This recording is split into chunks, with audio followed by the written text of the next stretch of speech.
नमस्कार दोस्तों, बायजूस आईएएस हिंदी में आप सभी का स्वागत है। आप सभी को बायजूस आईएएस हिंदी टीम की तरफ से नव वर्ष की हार्दिक शुभकामनाएं। आज हम आपके सामने 2 जनवरी 2022 के समाचार विश्लेषण प्रस्तुत कर रहे हैं, जिसमें द हिंदू अखबार से संबंधित प्रमुख आलेखों के आधार पर हम उनकी समीक्षा करेंगे और उनसे संबंधित जो भी संभावित मुख्य परीक्षा के प्रश्न होंगे उनकी उत्तर संरचना की भी हम चर्चा करेंगे। आज की अपनी चर्चा को प्रारंभ करने से पहले आज के हम सत्र के प्रमुख विषय देख लेते हैं। पहला हमारा विषय होगा द्वेषपूर्ण भाषण को दंडित करना। इसके संबंध में क्या क्या प्रावधान है और क्या प्रावधान और हो सकते हैं, उसके संबंध में प्रमुख रूप से चर्चा है। चीन के सीमा कानून का क्या प्रभाव होगा, इसके बारे में हम पहले भी चर्चा कर चुके हैं। आज इस चर्चा को और विस्तृत रूप में करेंगे कि सीमा के संबंध में चीन में जो नया कानून आया है उससे क्या प्रभाव पड़ेंगे और अरुणाचल में कुछ क्षेत्रों के नाम जो चीन के द्वारा दिए गए हैं उसके एक तरह से क्या मायने हैं।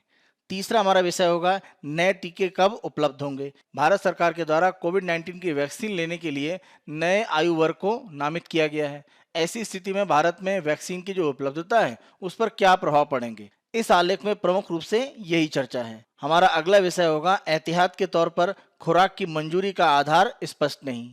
यहाँ पर भारत सरकार की तरफ से बूस्टर डोज के संबंध में प्रमुख रूप से जो आदेश है उनके वैज्ञानिक आधार हैं, अगर हैं या अगर किसी भी रूप में सरकार इसको मानती है तो उसके संबंध में प्रमुख रूप से आलेख में चर्चा है, क्योंकि इसको लेकर बहुत स्पष्टता नहीं है।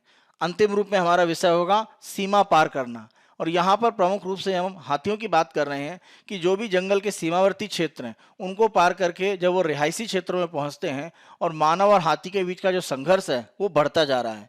तो यहाँ पर हम हाथियों के दृष्टिकोण से इस पक्ष की प्रमुख रूप से चर्चा करेंगे। अंत में हमारी इस चर्चा के आधार पर मुख्य परीक्षा संबंधी प्रश्न की उत्तर संरचना को हम प्रमुख रूप से चर्चा करेंगे। आज के अपने पहले विषय को हम देखते हैं, पनिशिंग हेट स्पीच। यह समाचार पृष्ठ संख्या 13 पर है और सामान्य अध्ययन द्वितीय पेपर से इसका संबंध है। भारत में द्वेषपूर्ण भाषण के संबंध में प्रक्रियाएं कानूनी रूप में उपस्थित हैं, लेकिन उसके बाद भी भारत में इस तरह के भाषणों की जो प्रक्रिया है उस पर कोई लगातार नियंत्रण नहीं हो पा रहे हैं।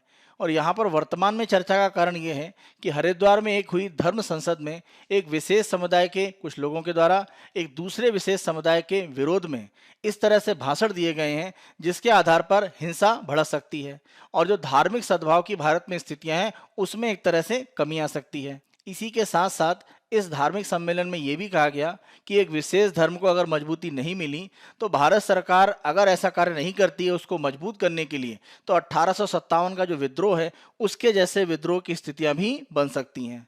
तो ये स्थितियां एक तरह से देश के खिलाफ प्रमुख रूप से आप कह सकते हैं संघर्ष जैसी स्थिति को बनाने की बात की जा रही है। इस भाषण को काफी गंभीर माना जा रहा है और अगर इस पर नियंत्रण नहीं लगाया गया तो इस तरह की स्थितियां लगातार हो सकती हैं।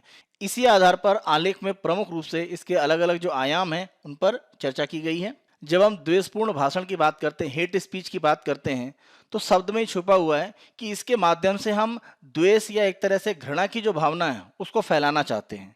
जब हम कानूनी प्रक्रिया की बात करते हैं तो कानूनी ऐसी कोई परिभाषा स्पष्ट रूप में नहीं है, लेकिन हमारे कानून में ये जरूर कहा गया है कि किसी भी प्रकार का भाषण है, कोई लेखन है, किसी भी तरह के अन्य कार्य, कोई संकेत है, इसी के साथ साथ अभ्यावेदन यानी रिप्रेजेंटेशन यानी कोई भी ऐसा कथन है जिसको दूसरे रूप में परिवर्तित करके प्रस्तुत किया जा रहा है लेकिन उसके माध्यम से हिंसा भड़काने की एक स्थिति बन रही है तो उसको भी अपराध की श्रेणी में माना जा सकता है। इसी के साथ साथ विभिन्न समुदायों या समूहों के बीच में अगर वैमनस्य या आपसी सद्भाव को खराब करने का प्रयास किया जाता है तो इसको भी हम द्वेषपूर्ण भाषण की एक श्रेणी में मान सकते हैं। द्वेषपूर्ण भाषण की एक और अगर हम परिभाषा को देखें तो विधि आयोग के द्वारा अपनी 267वीं रिपोर्ट में इसके संबंध में कहा गया है। विधि आयोग की रिपोर्ट के अनुसार जब हम द्वेषपूर्ण भाषण की बात करते हैं तो किसी विशेष नस्ल, किसी विशेष जाति, लिंग, यौन अभिविन्यास यानी सेक्सुअल ओरिएंटेशन, कोई किस तरह के यौन विचारों को रखता है उसके आधार पर, धार्मिक विश्वास कैसा है किसी का,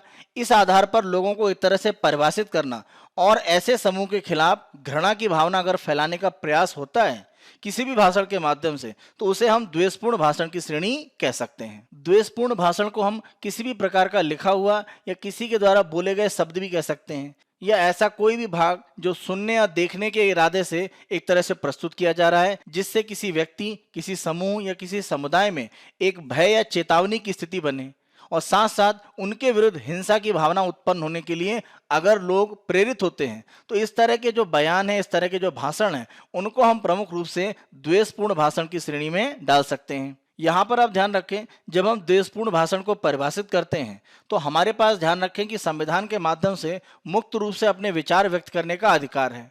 लेकिन जब हम बात करते हैं कि हमें अपने विचारों को मुक्त रूप से व्यक्त करने का अधिकार है, तो ये द्वेषपूर्ण भाषण की जो श्रेणी है, ये हमारे मुक्त भाषण का जो अधिकार है उस पर एक सीमा बना देती है। आप अपनी अभिव्यक्ति की स्वतंत्रता का अधिकार इस रूप में ना प्रयोग करें कि अन्य के खिलाफ वो द्वेषपूर्ण भाषण के रूप में परिभाषित हो। इसीलिए द्वेषपूर्ण भाषण को एक सीमा माना जाता है जो हमारी अभिव्यक्ति की स्वतंत्रता पर लगी है। क्योंकि अगर आप इस तरह से द्वेषपूर्ण भाषण देते हैं तो ये किसी व्यक्ति समूह या समाज के किसी वर्ग के खिलाफ घृणा, हिंसा, उपहास या आक्रोश की स्थिति फैला सकता है और यह अंतिम रूप में एक आपसी सद्भाव की जो भावना है उसको भंग कर सकता है। इसीलिए द्वेषपूर्ण भाषण की जो स्थिति है और जो सीमाएं हैं वो हमारी अभिव्यक्ति की स्वतंत्रता की भी सीमाएं मानी जाती हैं। द्वेषपूर्ण भाषण को लेकर जो भी स्थितियां बनती हैं उसके संबंध में हमारे कानून में प्रावधान है और प्रमुख रूप से हमारे कानून में जो प्रावधान है वो भड़काऊ भाषण और अभिव्यक्ति को लेकर जो भी स्थितियां दी गई हैं उन्हीं में शामिल है और यही एक तरह से प्रमुख विवाद की स्थिति मानी जाती है, क्योंकि जो भी इस तरह से द्वेषपूर्ण भाषण है उनके संबंध में कोई अलग से कानून प्रक्रिया में नहीं है। वर्तमान में किसी भी प्रकार का भड़काऊ भाषण देना या अभिव्यक्ति, उसी के आधार पर जो द्वेषपूर्ण भाषण है वो श्रेणी इसमें डाली गई है। आगे हम देखेंगे कि किस तरह से विधि आयोग ने कहा है कि जब हम द्वेषपूर्ण भाषण की बात करते हैं तो उसे अलग कानून के रूप में एक तरह से भारतीय दंड संहिता में लाना चाहिए। तो अगर हम भारतीय दंड संहिता की धारा 153A और 505 को देखें, जिसके आधार पर प्रमुख रूप से द्वेषपूर्ण भाषण की जो स्थिति है उस पर दंड एक तरह से निर्धारित किया जाता है, तो ये दोनों ही धाराएं हैं भड़काऊ भाषण और अभिव्यक्ति की स्थितियां हैं उनसे एक तरह से निपटने के लिए बने हुए हैं और इसी के आधार पर द्वेषपूर्ण भाषण की जो स्थिति है उसको भी दंडित करने का कार्य किया जाता है। धारा 153A की अगर हम बात करें तो धर्म, जाति, जन्म स्थान, निवास, भाषा, इसके आधार पर अलग अलग समूहों के बीच में शत्रुता को बढ़ावा देना और सद्भाव को बनाए रखने के लिए जो कार्य हो सकते हैं उसके प्रतिकूल अगर आप कार्य करते हैं तो आपको दंडित किया जा सकता है। इस प्रकार की स्थितियां अगर सिद्ध होती हैं तो इसे 3 साल के कारावास के साथ एक दंडनीय अपराध माना जाएगा। आप ध्यान रखें, किसी धार्मिक स्थल पर अगर इस तरह से कोई भड़काऊ भाषण दिया जाता है जो एक तरह से आपसी सद्भाव को बिगाड़ सकता है, वहां पर 5 साल के कारावास की व्यवस्था की गई है। आईपीसी की धारा अगर हम 505 की बात करें तो यहाँ पर सार्वजनिक शरारत के लिए योगदान देने वाले बयान को अपराध सिद्ध किया जाता है। सार्वजनिक शरारत का मतलब है कि आप कोई ऐसा बयान देते हैं, कोई आपने ऐसा प्रकाशन किया है, कोई ऐसी रिपोर्ट है या कोई ऐसी अफवाह है जिसके माध्यम से सार्वजनिक रूप में स्थितियां बिगड़ सकती हैं, जैसे सशस्त्र बलों द्वारा विद्रोह को बढ़ावा देती हो, भय या चेतावनी का कारण बनती हैं कि लोगों को राज्य यानी देश के खिलाफ या सार्वजनिक शांति के खिलाफ अपराध करने के लिए प्रेरित करे। इसी के साथ साथ किसी वर्ग या समुदाय को किसी अन्य वर्ग या समुदाय के खिलाफ अपराध करने के लिए उकसाना। यहाँ पर आप ध्यान रखें कि सार्वजनिक स्तर पर एक बड़े अपराध की स्थितियां बनती हैं जब भी आप कोई बयान, प्रकाशन, रिपोर्ट या अफवाह फैलाते हैं। उसके आधार पर आईपीसी की धारा जो 505 है उसमें एक तरह से दंड की व्यवस्था रखी गई है। यहाँ पर 3 वर्ष का कारावास आपको हो सकता है यदि आपका अपराध सिद्ध होता है। धारा 505 की अगर हम दूसरे भाग की बात करें तो अलग अलग वर्गों के बीच में शत्रुता, घृणा या द्वेष पैदा करने या बढ़ावा देने वाले जो बयान है उनको भी एक तरह से यहाँ अपराध की श्रेणी में माना गया है। इसी प्रकार से अगर हम धारा 505 में उपधारा 3 को देखें तो यहाँ पर भी व्यवस्था ये की गई है कि अगर किसी भी तरह से धारा 505 में जो अपराध है वह किसी पूजा स्थल पर या धार्मिक स्थल पर एक तरह से या धार्मिक समारोह में होता है तो वहां पर अपराध के लिए जो दंड है वो 5 वर्ष की कारावास बन जाता है। जैसा हमने प्रारंभ में ही चर्चा किया कि वर्तमान में द्वेषपूर्ण जो भाषण है वो प्रमुख रूप से सांप्रदायिक स्थितियां उनको भड़काने के लिए ज्यादा उपयोग किए जा रहे हैं। जैसा हरिद्वार में जो स्थिति हुई है अगर हम उसकी बात करें, इसका बड़ा कारण ये है कि भारतीय दंड संहिता की जो धारा है वो भड़काऊ भाषण के संबंध में जो प्रावधान है उसी के साथ द्वेषपूर्ण भाषण को भी उसमें शामिल किया गया है। यहाँ पर भारत के विधि आयोग ने अलग से प्रस्ताव किया है कि हमें भड़काऊ जो कृत्य, भड़काऊ जो भाषण है उनसे अलग हमें कोशिश करनी चाहिए कि हम आईपीसी में एक नई धारा शामिल करें जो विशेष रूप से किसी घृणास्पद भाषण या कोई द्वेषपूर्ण जो भाषण है उसको एक तरह से अपराध बनाने के लिए काम करे। और इसके लिए अलग अलग धाराएं हैं, उनको भारतीय दंड संहिता में शामिल करना पड़ेगा। यानी पहले से ही जो उपस्थित धाराएं हैं उनके अंदर द्वेषपूर्ण भाषण की जो व्यवस्था है वो न शामिल की जाए, इसके लिए भारतीय दंड संहिता में अलग से धारा बनाई जाए। इससे विधि आयोग का मानना है कि ये ज्यादा प्रभावी होगी और इसमें जो लोग अपराधी माने जा रहे हैं उनको अपराध सिद्ध कराकर उनको दंडित करना ज्यादा आसान होगा। विधि आयोग के द्वारा भारतीय दंड संहिता में धारा 153C और धारा 505A जोड़ने का प्रस्ताव है। अगर हम दोनों धाराओं को देखें जिनके प्रस्ताव किए गए हैं, धारा 153C के अंतर्गत उन अलग अलग कार्यों को अपराध की श्रेणी में माना जाएगा जहां पर किसी भी तरह से भय या चेतावनी की स्थिति लोगों में उत्पन्न की जाए, और इसका आधार प्रमुख रूप से यह है कि गंभीर रूप से धमकी भरे जो शब्द हैं वो प्रयोग किए जाएं, या कहीं पर उसे धमकी भरे शब्द के रूप में बोला गया हो, या लिखित रूप में हो, या संकेत के रूप में हो, या दृश्य के रूप में, यानी किसी वीडियो के रूप में ऐसी कोई स्थिति हो जिसमें किसी विशेष वर्ग, समुदाय या व्यक्ति को धमकाया जा रहा है। तो ये सारी स्थितियां प्रमुख रूप से धारा 153C में दंडित की जाएंगी। 153C का जो पहला भाग है उसमें सामान्य रूप से किसी भी तरह के जो बयान है, कोई दृश्य रूप में या किसी अन्य रूप में बोला गया वक्तव्य है, बयान है, उसको एक तरह से दंडित करने की स्थिति है अगर उसके द्वारा गंभीर रूप से लोगों को धमकी या किसी भी तरह से लोगों में भय या चेतावनी की स्थिति बनती है। 153C में अगर हम दूसरे भाग की बात करें B, तो प्रमुख रूप से यह कहा गया है कि अगर किसी व्यक्ति के द्वारा किसी भी व्यक्ति या समुदाय के खिलाफ घृणा की एक तरह से वकालत की जाती है और हिंसा फैलाने के लिए एक तरह से प्रयास किया जाता है, और इसका आधार क्या है, किसी भी व्यक्ति का धर्म, नस्ल, जाति या उसका समुदाय क्या है, लिंग क्या है, उसकी लिंग पहचान क्या है, यौन अभिविन्यास यानी उसका सेक्सुअल ओरिएंटेशन, उसके यौन विचार क्या है उसके संबंध में, उसके जन्म स्थान, निवास, भाषा, दिव्यांगता या उसके जनजातीय प्रमुख रूप से जो आधार है उसको लक्षित करके किसी भी तरह से कार्य किया गया हो जिससे किसी व्यक्ति या समुदाय या समूह वो एक तरह से संकट की स्थिति में आता है। तो यहाँ पर प्रमुख रूप से व्यवस्था की गई है, ऐसे किसी भी बयान या ऐसा कोई दृश्य रूप में भाग हो उसको दंडित करने की व्यवस्था बनती है। यहाँ पर 2 साल की कारावास या 5,000 रुपए का जुर्माना या दोनों ही हो सकते हैं। विधि आयोग के द्वारा धारा 505A का प्रस्ताव भी किया गया है। इसके मसौदे में प्रमुख रूप से कहा गया है कि किसी व्यक्ति को अगर कोई ऐसा बयान या कोई ऐसा वक्तव्य सुनाया जा रहा है या उसकी दृष्टि के सामने कोई शब्द कहा जा रहा है या कोई लेखन उसको दिखाया जा रहा है या कुछ संकेत उसको प्रदर्शित किए जा रहे हैं जिससे वो गंभीर रूप से धमकी एक तरह से प्राप्त करने की स्थिति में बन रहा है या वो अपमान की स्थिति में जा रहा है, उसके खिलाफ डर या चेतावनी की स्थिति उत्पन्न की जा रही है, और साथ साथ इन सभी माध्यमों का उपयोग करने का उद्देश्य यह है कि उस व्यक्ति के खिलाफ गैर कानूनी हिंसा को बढ़ावा दिया जाए। अगर ऐसा होता है तो धारा 505A के अंतर्गत उस व्यक्ति को अपराधी माना जाएगा। धारा 505A के अंतर्गत 1 साल की कारावास या 5,000 रुपए तक का जुर्माना हो सकता है, या दोनों के प्रस्ताव भी हो सकते हैं, यानी दोनों मिलाकर भी दिया जा सकता है अपराध के दंड के रूप में। किसी भी तरह से नस्लीय भेदभाव को बढ़ावा देने के लिए जो भी द्वेषपूर्ण भाषण है उनको एक तरह से दंडित करने की जो प्रक्रिया है उसके लिए आईपीसी में धाराएं जोड़ी जाएं। इसके लिए एमपी बेजबरुआ समिति और टीके विश्वनाथन समिति इनके द्वारा भी एक तरह से सुझाव दिए गए थे।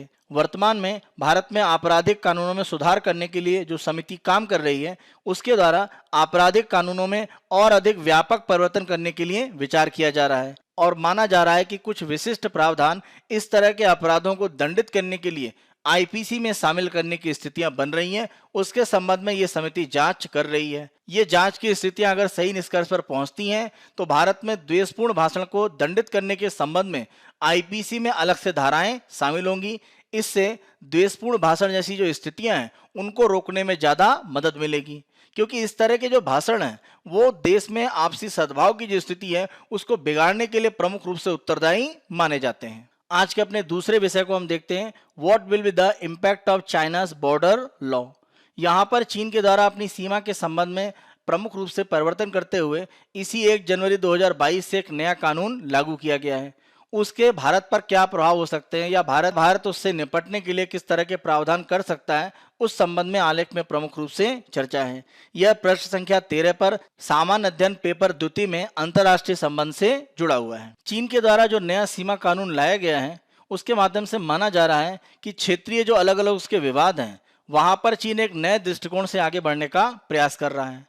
प्रमुख रूप से अगर हम देखें तो चीन के जो सीमा विवाद हैं वो भूटान और भारत के साथ प्रमुख रूप से बचे हुए हैं।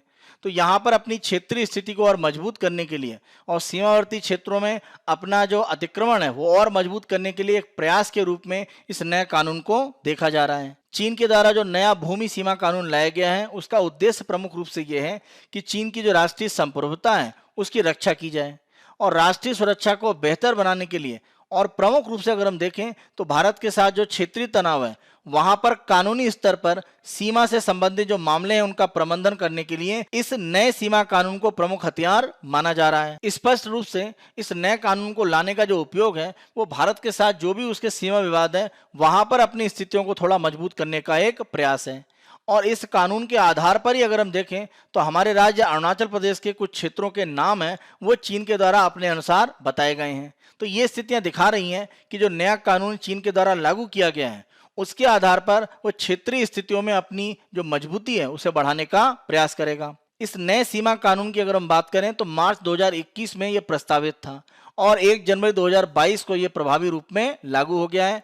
और उद्देश्य यही है कि चीन के नागरिक हों या सैन्य अधिकारी हों वो राष्ट्रीय संप्रभुता की रक्षा करेंगे और उसके उठाने के लिए अलग अलग जो कदम हैं वो जिम्मेदारियों के रूप में उनको यहाँ पर सूचीबद्ध करके बताए गए हैं जो उन्हें उठाना आवश्यक है जिससे चीन की राष्ट्रीय संप्रभुता की रक्षा की जा सके। इसमें प्रमुख रूप से सीमा रेखा के संबंध में, साथ साथ आप्रवासन के रूप में यानी जो इमिग्रेशन होता है, चीन में जो व्यक्ति आ रहे हैं चीन से बाहर जा रहे हैं उनके संबंध में, सीमा प्रबंधन किस रूप में करना है और व्यापार के लिए सीमा की जो रक्षा है वो किस रूप में महत्वपूर्ण है। ये प्रमुख ऐसे भाग हैं जो इस नए सीमा कानून में चीन में शामिल किए गए हैं। इस नए कानून के अनुच्छेद 7 की अगर हम बात करें तो वह सरकार को सभी स्तरों पर सीमा शिक्षा का जो क्षेत्र है उसको बढ़ावा देने की बात करता है। यानी चीन के जो नागरिक हैं उन्हें सीमा विवाद के संबंध में जो स्थितियां हैं वो सही रूप में बताई जाएं और जो जागरूकता है सीमा विवाद के संबंध में वो चीनी लोगों में बढ़ाई जाए। इस कानून का अनुच्छेद 22 ये कहता है कि जो चीन की सेना है उसे सीमावर्ती क्षेत्रों में सैन्य अभ्यास करने चाहिए और दृढ़ता से रोकने और लड़ने के प्रयास करने चाहिए अगर किसी भी तरह का चीन के खिलाफ कोई आक्रमण होता है या चीन के किसी क्षेत्र में अतिक्रमण होता है या चीन के खिलाफ कोई उकसावे की कार्रवाई होती है। तो इस रूप में जो चीनी सेना है उसको भी तैयार होने के लिए एक तरह से यहाँ पर कहा जा रहा है। आप ध्यान रखें 2020 में कोविड की स्थितियां जैसे जैसे वैश्विक स्तर पर फैल रही थी वैसे ही चीन के द्वारा लद्दाख के क्षेत्र में प्रमुख रूप से भारत के साथ जो सीमा विवाद है उसको तेजी से बढ़ाने का प्रयास किया गया। 2020 में गलवान घाटी में जिस तरह से चीनी सेना को मुंह की खानी पड़ी भारतीय सेना के साथ में, वहां पर स्थितियां चीन के लिए थोड़ी सी खराब हुई और उसी घटना के बाद एक तरह से माना जाता है कि चीन के द्वारा अपनी रणनीति में कुछ परिवर्तन किए गए। चीन के द्वारा जो नया सीमा कानून लाया गया है उसका व्यापक उद्देश्य अगर हम देखें तो 2020 में लद्दाख के साथ में लगती हुई भारत और चीन की जो LAC थी यानी लाइन ऑफ एक्चुअल कंट्रोल, वास्तविक नियंत्रण रेखा, वहां पर गलवान घाटी में जिस तरह से चीन की स्थितियां कमजोर हुई और भारतीय सेना ने मजबूती से चीन को पीछे वहां पर हटाया, उन स्थितियों में चीन को एक तरह से अपने सीमावर्ती क्षेत्रों में व्यवस्था को और मजबूत करने के लिए नए कानूनों की आवश्यकता महसूस हुई। चीनी सेना के द्वारा भारतीय क्षेत्र में जिस तरह से प्रवेश करने के लगातार असफल प्रयास होते हैं उस कड़ी में इस कानून के माध्यम से चीन की सेना के द्वारा अगर किसी दूसरे देश के क्षेत्र में प्रवेश किया जाता है, अतिक्रमण किया जाता है, तो उसको चीन की संप्रभुता, चीन की सेना की अपने क्षेत्रों की रक्षा करने के नाम पर एक तरह से कानूनी एक सुरक्षा देने का प्रयास है और यह औपचारिक रूप में इसको मान्यता देना चाहता है। जिस देश के द्वारा अतिक्रमण किया जाता है सारा एक तरह से जो विवाद की जड़ है उसी को माना जाता है, लेकिन यहां पर इस तरह के अपने प्रयास को कानूनी और औपचारिक रूप देने के लिए इस नए सीमा कानून को चीन के द्वारा अस्तित्व में लाया गया है। गलवान घाटी में जिस तरह से चीन की सेना को वहां पर भारतीय सेना के सामने झुकना पड़ा, ऐसी स्थितियों में अपनी नागरिक एजेंसियों को नई गति प्रदान करने के लिए जिससे सीमा विवाद के क्षेत्रों में वो तेजी से काम कर सके, इस तरह के कानून की एक तरह से चीन को आवश्यकता थी। इस कानून के माध्यम से जिस तरह से चीन अपने क्षेत्रों को बचाने और अतिक्रमण करने की स्थितियों में भी जा रहा है, तो माना जा रहा है कि जो सीमावर्ती क्षेत्र हैं चीन के, प्रमुख रूप से जिन देशों के साथ उसका सीमा विवाद है, जैसे हम भारत की बात करें, भूटान की बात करें, तो सीमावर्ती क्षेत्रों में प्रमुख रूप से वो सीमावर्ती गांवों को एक तरह से विस्तारित कर रहा है और बुनियादी ढांचे का वहां पर निर्माण एक तरह से कर रहा है, जिससे कि विवादित क्षेत्र के पास के क्षेत्रों में अगर उसके द्वारा कोई भी विकास गतिविधि की जाएगी तो उसे आगे चलकर उस विवाद के स्थिति में अधिक लाभ की स्थिति बन सकती है। अगर हम लद्दाख के क्षेत्रों की बात करें या अरुणाचल प्रदेश के साथ में जो चीन की सीमा लगती है उन क्षेत्रों की बात करें, ये काफी दूर दराज के क्षेत्र हैं। तो यहाँ पर अगर सीमावर्ती गांव चीन बसाता है तो ये किसी भी तरह भारत से अगर विवाद बढ़ता है तो उस समय उसको ये मदद कर सकते हैं। तो इस रूप में भी सीमावर्ती गांवों को विस्तारित करना भी इस कानून का एक तरह से उद्देश्य माना जा रहा है। चीन के द्वारा सीमावर्ती क्षेत्रों में गांव निर्माण की जो प्रक्रिया है वो आज शुरू नहीं हुई है, ये 2017 से प्रमुख रूप से चल रही है। इसमें चीन के द्वारा सीमावर्ती क्षेत्रों में लगभग 628 पहली पंक्ति और दूसरी पंक्ति के गांवों का निर्माण किया जा रहा है, जिससे कि सीमावर्ती क्षेत्रों में अगर स्थितियां प्रतिकूल होती हैं तो यहां से आसानी से एक तरह से वो अपनी स्थितियों को नियंत्रित कर पाए। नवंबर 2021 में सैटेलाइट के कुछ ऐसे चित्र प्राप्त हुए जिनसे माना गया अरुणाचल प्रदेश के कुछ ऐसे क्षेत्र जो अभी भी दोनों देशों के बीच में विवादित हैं, जहां पर किसी भी तरह से दोनों की सेनाओं का नियंत्रण नहीं है, उन क्षेत्रों में 60 नवनिर्मित आवास की योजनाएं हैं वो चीन के द्वारा प्रमुख रूप से बनाई गई हैं। और माना जा रहा है कि ये 2020 के अंत में प्रमुख रूप से निर्माण हुआ था, जिस एक गांव का उससे अलग लगभग उस गांव से 100 किलोमीटर पूर्व की स्थिति में ये जो 60 नए निर्माण हैं वो किए गए हैं। तो इस तरह की स्थितियां सीमावर्ती क्षेत्रों में गांव को विस्तारित करके वह उन क्षेत्रों पर अपने जो अधिकार हैं उनको और मजबूती से एक तरह से प्रस्तुत करने की प्रक्रिया में जा रहा है। जिन क्षेत्रों में ये 60 नवनिर्मित आवासीय क्षेत्र दिख रहे हैं उनकी अगर हम बात करें तो 1959 से उन क्षेत्रों पर चीन का नियंत्रण है। लेकिन अगर हम 1959 के बाद की स्थितियों में देखें तो वहां पर चीन ने अपने सैन्य प्रतिष्ठान बनाए थे। लेकिन अब ऐसी स्थिति है कि वहां पर नागरिक निर्माण किए जा रहे हैं, यानी बस्तियां बसाई जा रही हैं, और इस रूप में चीन वहां पर अपना जो दावा है वो मजबूत करने का एक प्रयास कर रहा है। और माना जा रहा है कि आगे चलकर जब भी इस क्षेत्र को लेकर भारत से जो उसका विवाद है उसको हल करने के लिए जब बैठकें आएंगी तो अपने इस तरह के जो आवास उसने कृत्रिम रूप से बनाए हुए हैं उनके आधार पर उन क्षेत्रों पर अपने नियंत्रण की स्थितियों को वो मजबूत कर पाएगा। तो ये चीन की एक रणनीति है कि सीमावर्ती क्षेत्रों में जनसंख्या बसाव को बढ़ाकर वो विवादित क्षेत्रों पर अपने जो अधिकार हैं उनके बारे में दावों को बढ़ावा दे, और नए सीमा कानून के माध्यम से इस प्रक्रिया को और तेज किया जा रहा है। इस नए कानून के माध्यम से चीन के द्वारा जो भी प्रयास किए जा रहे हैं उनको किस तरह से विफल किया जाए, क्योंकि इसी कानून का सहारा लेकर उसने अरुणाचल प्रदेश में कुछ क्षेत्रों को चीन की तरफ से अपने जो नाम है वो दिए हैं। यहाँ पर भारत के समक्ष अगर हम विकल्पों की बात करें तो सबसे पहला और महत्वपूर्ण विकल्प है कि सीमा के जो क्षेत्र हैं वहां पर भारतीय अवसंरचना मजबूत हो। जब हम अवसंरचना की बात करते हैं तो इन क्षेत्रों में परिवहन की स्थितियों को मजबूत किया जाए, प्रमुख रूप से सड़क मार्गों को मजबूत रखा जाए जो 12 मासी एक तरह से हो, यानी वर्ष भर जिनका उपयोग संभव हो पाए, जिसके आधार पर हमारी सेना का जो मूवमेंट है वो तेजी से संचालित होता रहे। इसी के साथ साथ इन क्षेत्रों में हवाई पट्टी की जो स्थिति है उसको मजबूत किया जाए, जिससे कि हमारे लड़ाकू विमान या भारी जो मालवाहक विमान है वो आसानी से यहाँ पर लैंड कर सकें, जिससे किसी भी संघर्ष की स्थिति में हम चीन का मुंहतोड़ जवाब दे सकें। संपर्क मार्ग देश के अन्य क्षेत्रों के साथ और सीमावर्ती क्षेत्रों के बीच में विकसित होने चाहिए, जिससे कि सेना के साथ साथ जो सीमावर्ती क्षेत्रों में लोग रहते हैं उनके भी आने जाने की सुविधाएं मजबूत हो पाएं, और इन क्षेत्रों में आवासीय सुविधाएं वहां पर मजबूत रूप में बनानी चाहिए, क्योंकि अगर चीन के द्वारा ये स्थितियां अपने सीमावर्ती क्षेत्रों में की जा रही हैं तो हम भी उसको बढ़ावा देकर चीन को उसी की भाषा में एक तरह से जवाब दे सकते हैं। तो अवसंरचना विकास की जो स्थितियां हैं वो हमें मजबूत करनी पड़ेंगी। इस पर सरकार तेजी से काम कर भी रही है, वहां पर और तेजी से काम विस्तारित करने की आवश्यकता है। भूटान और नेपाल के साथ अगर हम देखें तो हमें सीमा सहयोग को बढ़ाना चाहिए। प्रमुख रूप से हमें ध्यान रखना होगा कि यहाँ पर सीमा सहयोग का मतलब है कि नेपाल और चीन की जो सीमा है, साथ साथ भूटान और चीन की सीमा, आप ध्यान रखें भूटान और चीन की सीमा को लेकर ही एक डोकलाम का विवाद हुआ, जहां पर भारत ने मजबूती से चीन की जो एक आक्रामक नीति है उसका जवाब दिया था। तो इस तरह की स्थितियां नेपाल के साथ भी चीन की बन रही हैं, जहां पर नेपाल के कुछ क्षेत्रों पर चीन के द्वारा अतिक्रमण है। तो इन स्थितियों में हम नेपाल और भूटान के साथ और सहयोग बढ़ाकर चीन को पीछे हटने के लिए मजबूर कर सकते हैं। चीन की वर्तमान नीतियों का जवाब देने के लिए क्वेड के माध्यम से प्रमुख रूप से हमारे जो प्रयास हैं उनमें तेजी से मजबूती आनी चाहिए। क्वेड के माध्यम से हमें संयुक्त राज्य अमेरिका, जापान और ऑस्ट्रेलिया इनके साथ मिलकर भागीदारी मजबूत करनी चाहिए। क्वेड के माध्यम से प्रमुख रूप से केवल प्रशांत महासागर ही नहीं, हिंद महासागर यानी इंडो पैसिफिक, हिंद महासागर और प्रशांत महासागर का जो क्षेत्र है वहां पर चीन पर दबाव की स्थितियां बन सकती हैं। इस दबाव के कारण चीन के द्वारा सीमावर्ती क्षेत्रों में जो स्थितियां आक्रामक रूप में की जाती हैं उन पर एक तरह से दबाव पड़ सकता है। और अंतिम रूप में चीन को आर्थिक रूप से हमें लक्षित करने का प्रयास करना चाहिए। कोविड के बाद की स्थितियों में भी अगर हम देखें तो चीन हमारे सबसे बड़े 3 व्यापारिक साझेदारों में से एक है। तो हमें चीन के जो विकल्प हैं आयात के रूप में वो ढूंढने पड़ेंगे और चीन पर जो आर्थिक हमारी एक निर्भरता आयात के रूप में है उसको कम करके हम चीन को आर्थिक रूप में नुकसान पहुंचा सकते हैं। इसके आधार पर चीन को जो भी भारत के साथ सीमावर्ती विवाद हैं वहां पर बैठक के माध्यम से उसे हल करने के लिए विवश होना पड़ेगा। इन अलग अलग रणनीतियों को अपनाकर हम चीन की वर्तमान जो नीति है उसका एक तरह से सामना कर सकते हैं। हम अपने अगले विषय को देखते हैं, when will the new vaccines be available. यहाँ पर नई वैक्सीन को जो सरकार की तरफ से मंजूरी दी जा रही है वो कब उपलब्ध हो पाएंगी उसके संबंध में आलेख में प्रमुख रूप से चर्चा है। भारत सरकार की तरफ से कोविड-19 से अपनी लड़ाई को और मजबूत करने के लिए खास तौर से ओमिक्रॉन वेरिएंट के बढ़ते हुए प्रभाव को देखते हुए सरकार ने आपातकालीन उपयोग के लिए कुछ दवाओं और साथ साथ टीकों को एक तरह से अनुमति दी है।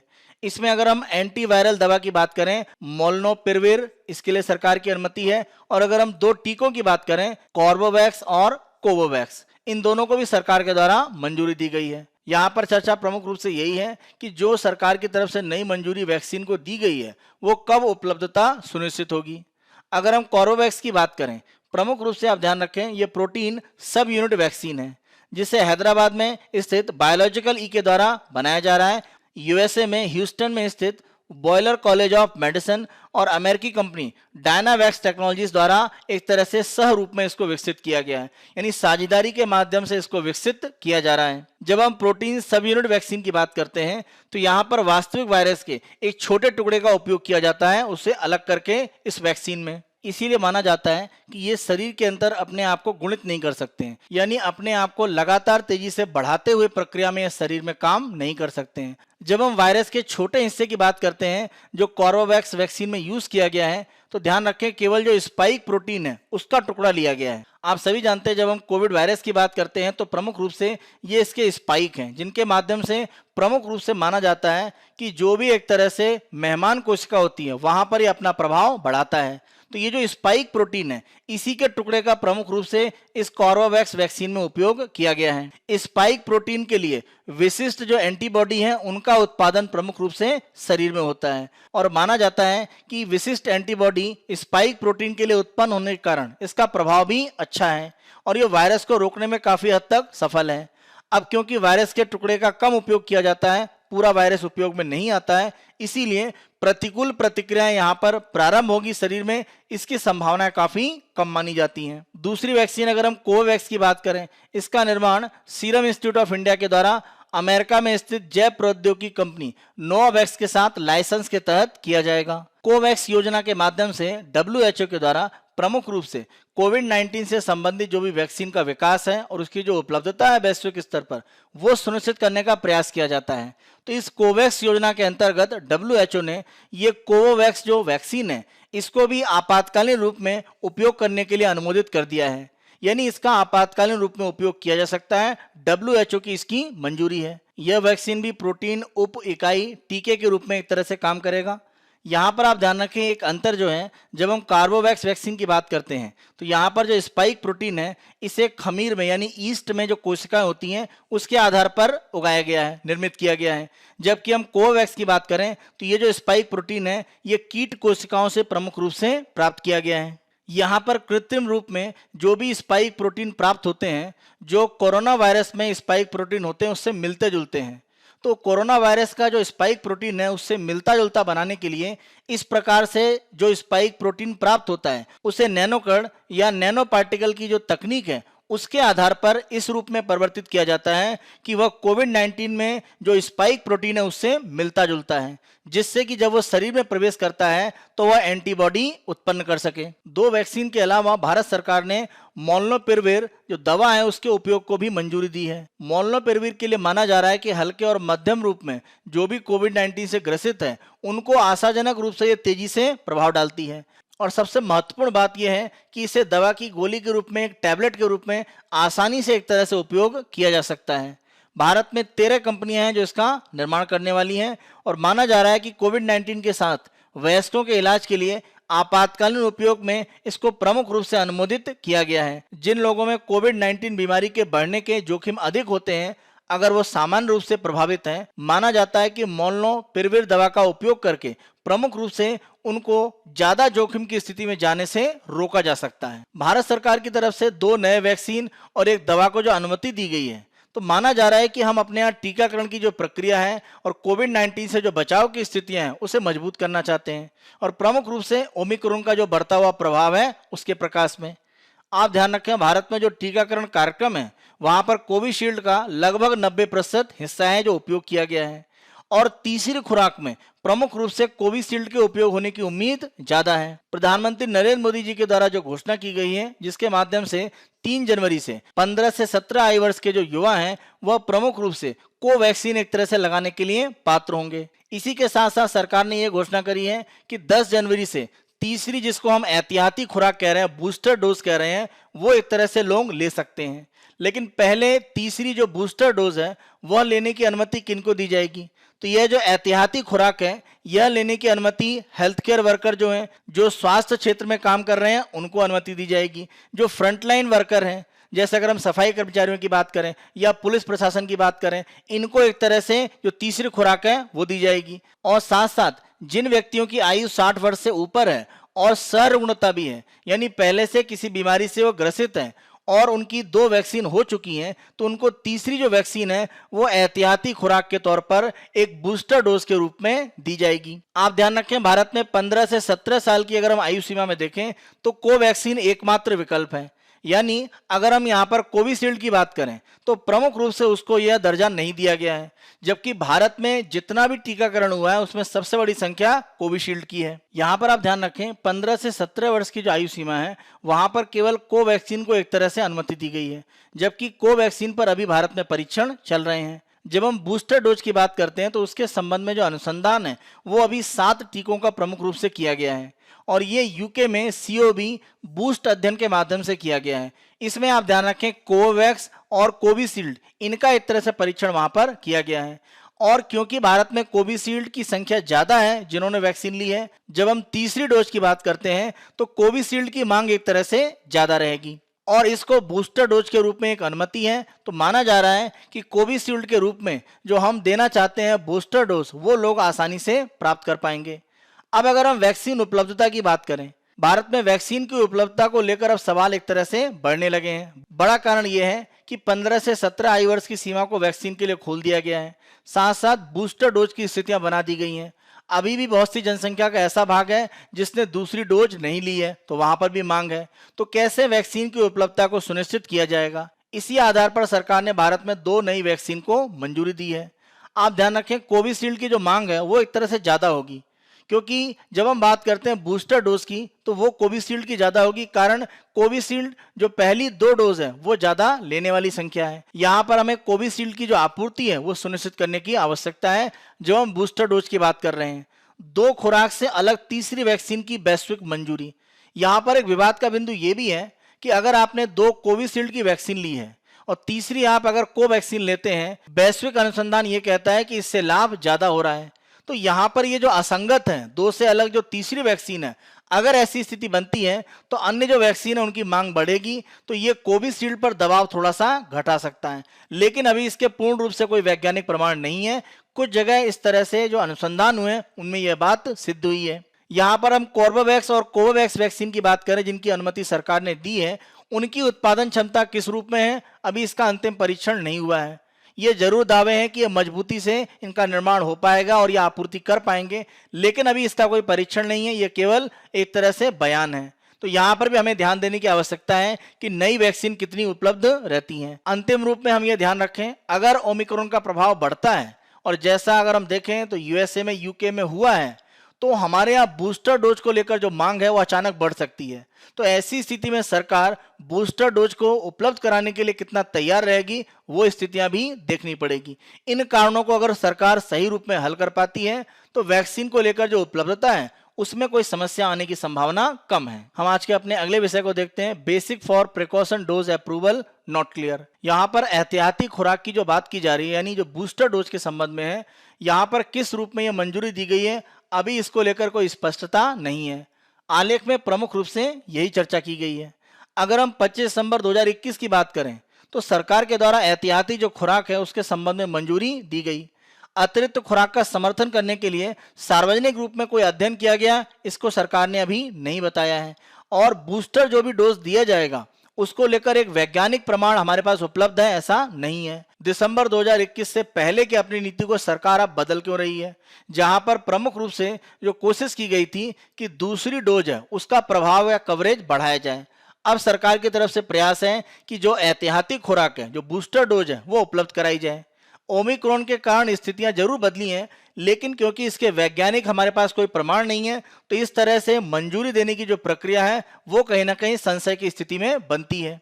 केवल 64% ऐसे हैं जिन्होंने दोनों खुराक ली है, यानी अभी भी बड़ी संख्या है जिनके पास दोनों खुराक नहीं है। तो यहाँ पर भी हमें ध्यान देने की आवश्यकता है। अगर हम 31 दिसंबर 2021 तक के आंकड़े देखें तो 60 वर्ष से अधिक आयु सीमा में लगभग 21.5% आबादी है जिनको पूरी तरह से टीकाकरण बाकी है, यानी या तो उनको केवल एक डोज मिली है या उनको कोई भी डोज नहीं मिली है। तो हमें ये जो एक तरह से आयु वर्ग है उसको प्रमुख रूप से ध्यान देने की आवश्यकता है, क्योंकि यह सरुग्णता यानी किसी अन्य बीमारी से भी ग्रसित होने की इनकी संभावनाएं रहती हैं।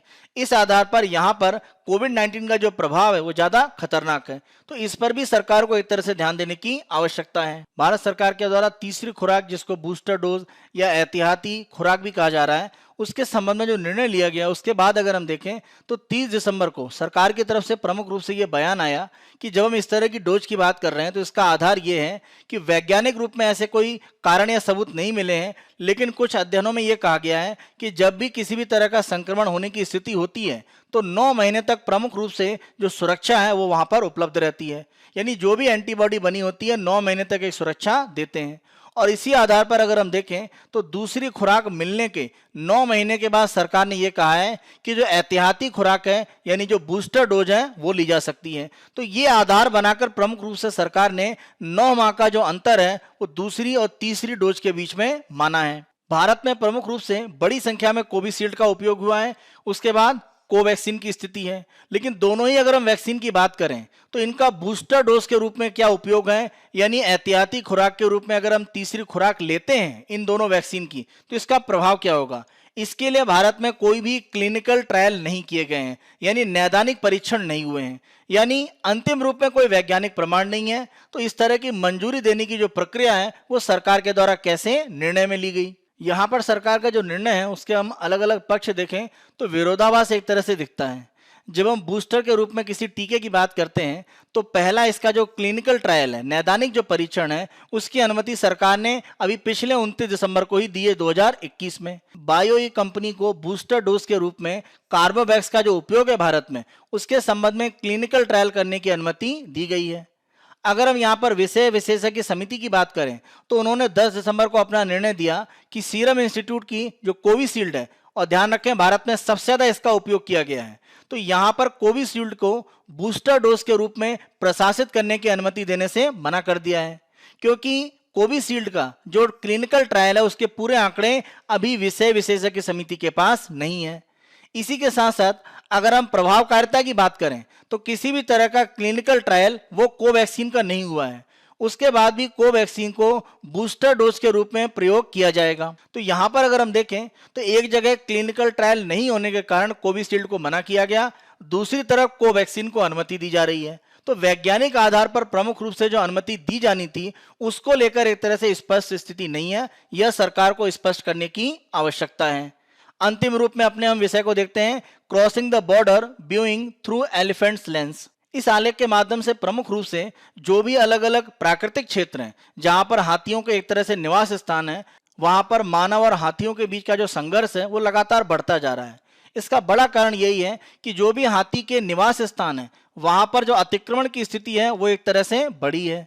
प्रमुख रूप से जो भी रिहायशी इलाके हैं वो इन क्षेत्रों के पास हैं। आप ध्यान रखें, हाथियों के द्वारा एक क्षेत्र से दूसरे क्षेत्र में तेजी से परिगमन किया जाता है, तो उनके द्वारा अगर एक क्षेत्र से दूसरे क्षेत्र में परिगमन किया जाता है तो इसके बड़े कारण रहते हैं। प्रमुख कारणों में माना जाता है कि भोजन की तलाश में उनके द्वारा एक स्थल से दूसरे स्थल में गति की जाती है। इसी के साथ साथ पानी की तलाश में भी उनके द्वारा एक स्थान से दूसरे स्थान गति की जाती है। साथ साथ अपने साथी की तलाश में भी इस तरह का गमन उनके द्वारा किया जाता है। यह स्थितियां दर्शाती हैं कि हाथियों की अगर हम वास्तविक स्थिति की बात करें तो उनके द्वारा एक स्थान से दूसरे स्थान गति करना वह उनके जीवन का एक प्रमुख आधार है। अगर हम उसको रोकेंगे तो हम हाथियों को उनके प्राकृतिक स्थल पर सही रूप में जीवित रहने की स्थितियां देते हैं। ये एक तरह से सत्य नहीं है।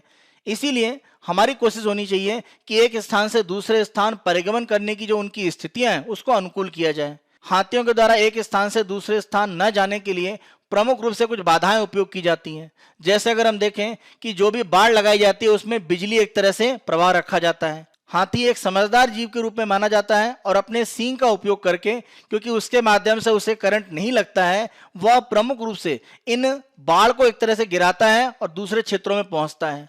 और करंट लगने के कारण बड़ी संख्या में इनकी मृत्यु भी होती है। लेकिन उनके द्वारा एक स्थान से दूसरे स्थान जाने की जो स्थितियां हैं उसमें बहुत परिवर्तन नहीं हुए हैं। इसी के साथ साथ जो भी एक तरह से जंगल के क्षेत्र हैं उनके प्रवास को दूसरी जगह रोकने के लिए आसपास के क्षेत्रों में एक तरह से खाई खोद दी जाती है। वहां पर भी देखा गया कि हाथियों के द्वारा एक जगह से दूसरे जगह इन खाई को पार करके एक तरह से प्रवेश किया गया है। तो जो बाधाएं हैं वो उनके लिए बहुत लंबे समय तक नहीं है। तो हमें एक तरह से स्थायी साधन ढूंढने पड़ेंगे। बाढ़ का निर्माण करना, खाई बनाना, ये एक तरह से अस्थायी उपाय हैं।